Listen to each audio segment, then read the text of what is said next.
এই শরীরটা কেন লাভ করলাম? আমি স্বরূপগত পরিচয় ভুলে গিয়েছিলাম।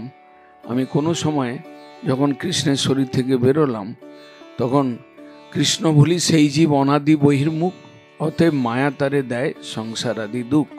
এটা চৈতন্য চরিতামৃতে। কৃষ্ণকে ভুলে যখন আমি অন্য সুখ বাঞ্ছা করলাম, নিজস্ব সুখ, আমাদের জীবনে সসুখ বাঞ্ছার কোনো কথা নেই। মানে বৈষ্ণব ধর্মেতে আমি নিজের সুখের কোনো কথা নেই। আমি কৃষ্ণের সুখ দেব, রাধারানীর সুখ দেব, মহাপ্রভুর সুখ দেব, বৈষ্ণবদের গুরু বৈষ্ণবের সুখ দেব।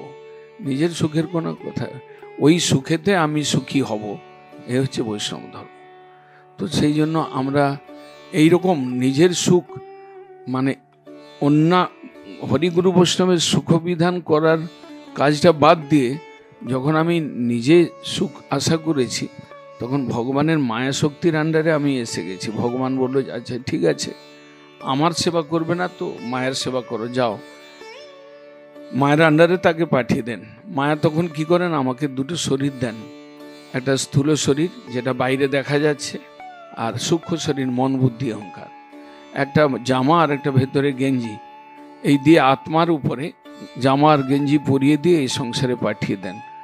আর কর্মচক্রে পড়ে আমরা কখনো ভালো কর্ম কখনো খারাপ কর্ম করতে করতে সংসারে এলেই উচ্চ নিচ জনি ভ্রমণ করতে করতে বিভিন্ন কর্ম করতে করতে কর্ম মহাকর্মালা নয়তি, একদম কর্মের চক্রের মধ্যে পড়ে আমাকে ঘুরপাক করতে হয়েছে।